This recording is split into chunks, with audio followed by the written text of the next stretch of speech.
أهلا وسهلا بكم أحبتي في برنامجنا لحظات قرآنية، وهذه الحلقة 190. ونحن في الحلقة الرابعة في نقد ولعن هذا الحديث الذي يقول بني الإسلام على خمس: شهادة لا إله إلا الله إلى آخره. نتحدث في هذه الحلقة عن أن هذا الحديث الملعون ضيع فرائض إسلامية موجودة. هو ذكر بس إقامة الصلاة وإيتاء الزكاة وصوم رمضان والحج، ذكر 4 حاجات. هل هم دول كل الفرائض اللي في الإسلام؟ لا، في فرائض في الإسلام موجودة القرآن ذكرها. أول حاجة منها قراءة القرآن الكريم والإنصات إليه، وده موجود ومعروفة يعني. وإذا قرأ القرآن فاستمعوا له وأنصتوا لعلكم ترحمون. وعن التلاوة: إنما أمرت أن أعبد رب هذه البلدة الذي حرمها وله كل شيء، وأمرت أن أكون من المسلمين وأن أتلو القرآن.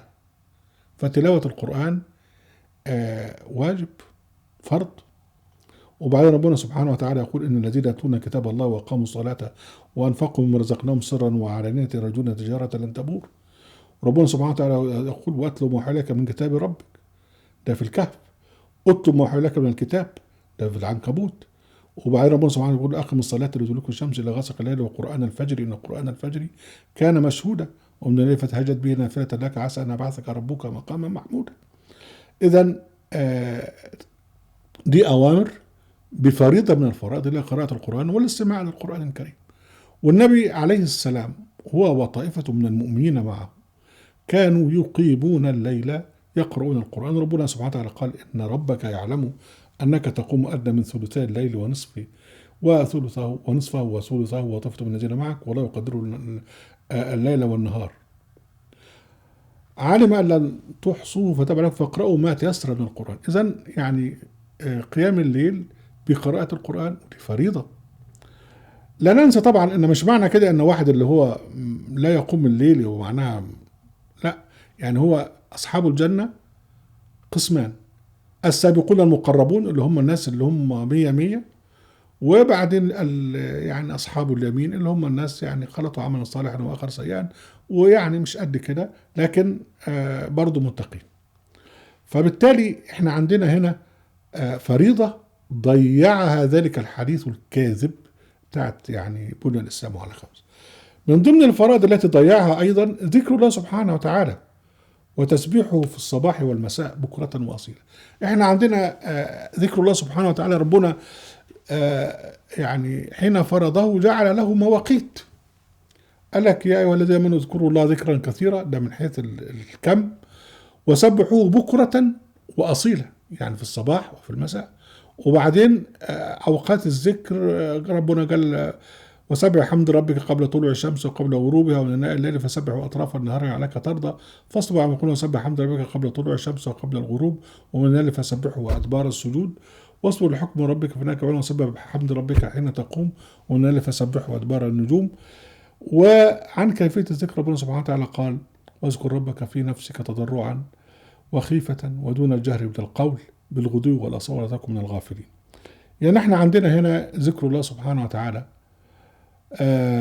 فريضة، وهذه الفريضة منسية لأن احنا بنذكر حاجة، يعني نذكر حاجة تانية. يعني تخيل بقى واحد بقى خطيب بيخطب وبيذكر اسم ربنا: إنما المؤمنون الذين ذكر الله وجلت خافت قلوبهم. هو بيذكر اسم ربنا، ما حدش بيقول سبحان الله، حد بيقول جل وعلا. لكن لما يقول وقال صلى الله عليه وسلم بيقول لك هو صلى الله عليه وسلم. أنا عندهم الصلاة على النبي ده عبادة. يعني وذكر الله وحده اشمأزت قلوب الذين يؤمنون بالآخرة وذكر الذين من دونه إذا هم يستبشرون. ذكر الله سبحانه وتعالى يعني لابد أن يكون على لسانك وفي قلبك جل وعلا. ده يكفي أن ربنا قال: واذكر ربك إذا نسيت، يعني حتى إذا نسيت اذكر. يذكر أن ربنا سبحانه وتعالى، يكفي أن ربنا سبحانه وتعالى قال: فاذكروني أذكركم. يعني تخيل أنا واحد زي غلبان أو أنت أو أي حد لما يخش على ملك بيبقى عامل إيه؟ لما حد يقول له والله ده الملك الفلاني ذكر اسمك، يا سلام، هيحس ان هو كذا كذا. الملك جل وعلا سبحانه وتعالى حين تذكره يذكرك. في شرف اكتر من كده؟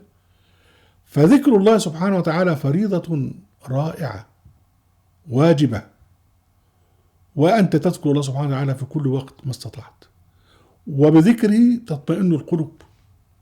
لكن هذا الحديث الكاذب الحقير تجاهل هذه الفرائض، ذكر الله وقراءة القرآن، في أن هذا الحديث الملعون أضاع القيم الإسلامية الأساسية. أولها العدل. الله سبحانه وتعالى حين أرسل كل الرسالات أنزل كل الرسالات وأرسل الرسل، قال ليقوم الناس بالقسط. لقد أرسلنا رسلنا بالبينات وأنزلنا معهم الكتاب والميزان ليقوم الناس بالقسط. فالقسط مقصد، هدف أساس من كل الرسالات السماوية. وبالنسبة للقرآن الكريم الله سبحانه وتعالى يقول إن الله يأمر بالعدل والإحسان. والأمر بالعدل جاء بصيغة رائعة جدا في سورة النساء: يا أيها الذين آمنوا كونوا قوامين بالقسط. القسط اللي هو العدل، شهداء لله ولو على أنفسكم والوالدين والأقربين إن كنتم غنيا أو فقيرا فالله أولى بهما فلا تتبعوا الهوى أن تعدلوا وإن تلووا أو تعرضوا فإن الله كان بما تعملون خبيرا. يعني أن تكون عادلا حتى لو كان هذا العدل على حساب أقاربك، وبرضه حتى لو كان هذا العدل على حساب أعدائك أيضا، لأن في سورة المائدة يا أيها الذين آمنوا كونوا قوامين لله شهداء بالقسط. القسط اللي هو العدل. ولا يجرمنكم شنآن قوم على ألا تعدلوا اعدلوا وأقربوا للتقوى واتقوا الله إن الله خبير بما تعملون. آية 8 من سورة المائدة. وربنا سبحانه وتعالى قال في الوصايا العشر: وإذا قلتم فاعدلوا. والعدل في كل حاجة، عدل بين الزوجات، العدل في التعامل مع الناس، في كل حاجة فيها العدل. العدل قيمة عليا من قيم الإسلام. طبعا تجاهل هذا الحديث الملعون. القيمة الثانية الحرية المطلقة في الدين ومسؤولية كل فرد عن اختياره الدين يوم القيامة، لأن ربنا سبحانه وتعالى منع الإكراه في الدين وقال لا إكراه في الدين. وربنا سبحانه وتعالى عاتب النبي وقال أفأنت تكره الناس حتى يكونوا مؤمنين. وربنا سبحانه وتعالى قال اعملوا ما شئتم إنه بما تعملون بصير. وربنا سبحانه وتعالى قال وقل الحق من ربكم فمن شاء فليؤمن ومن شاء فليكفر. ومقابل هذه الحرية بقى في الحساب يوم القيامة، في الجنة في النار. إن اعتدنا قل الحق من ربكم فمن شاء فليؤمن ومن شاء فليكفر. إن اعتدنا للظالمين نارا أحاط بهم سرادقها وإن يستغيثوا يغاثوا بماء كالمهل يشوي الوجوه بئس الشراب وساءت مرتفقة. فالحرية المطلقة في الدين ده مبدأ أو مقصد أساس. حتى في الجهاد، في آيات الجهاد الذين يقاتلون بين ظلم والعصرهم القتيل ولولا دفع الله الناس بعضهم لهدمت صوامع وبيع وصلوات ومساجد يذكروا فيها اسم الله كثيرا. من ضمن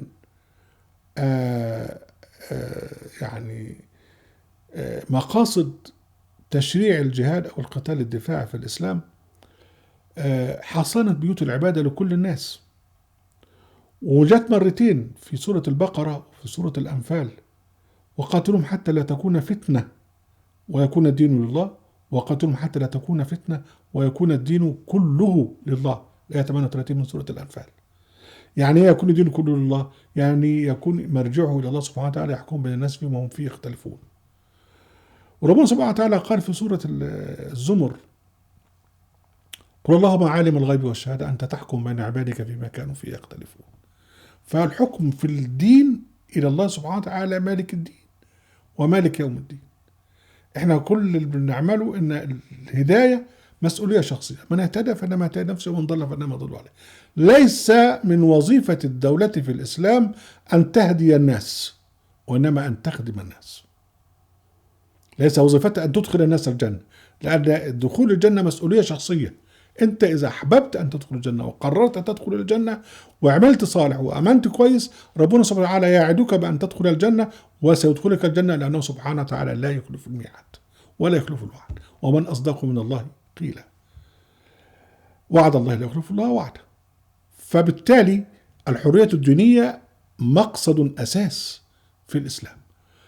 هذه الحرية الدينية أضاعها ذلك الحديث الكاذب. طب ربنا سبحانه وتعالى جعل من ضمن المقاصد في الإسلام الرحمة، ولو ما أرسلناك إلا رحمة للعالمين. هم حولوا هذا في دينهم السني إلى خلقوا شخصية لمحمد تخالف هذا. هذه الشخصية معناها أن محمد بقى بيحارب الناس كلهم، ولاد اللي بتعملوا داعش واللي بيعملوا الوهابيين، يبقى بقى وما أرسلناك إلا إرهابا للعالمين. فبالتالي الحديث بتاع بني الإسلام على 5 حين تجاهل الرحمة فإنما أضاع قيمة عليا من قيم الإسلام. الإسلام هو دين السلام، وكل إنسان مسالم فهو مسلم سلوكيا، ثم موعده عند رب سبحانه وتعالى يحكم عليه. لكن الإسلام هو دين السلام، والإيمان هو دين، يعني الإسلام هو دين الإيمان في الإسلام معنى الأمن والأمان وأن تكون مأمون الجانب. برضو ده أضاعه هذا الحديث. أحبتي، أهلا وسهلا بكم في موقعنا أهل القرآن وفي قناتنا أهل القرآن. لا تنسوا المشاركة في القناة، وأن تعملوا شير ولايك، وأن تدخلوا على موقعنا في الكثير من الإجابات لكل ما تسألون عنه. وعليكم السلام.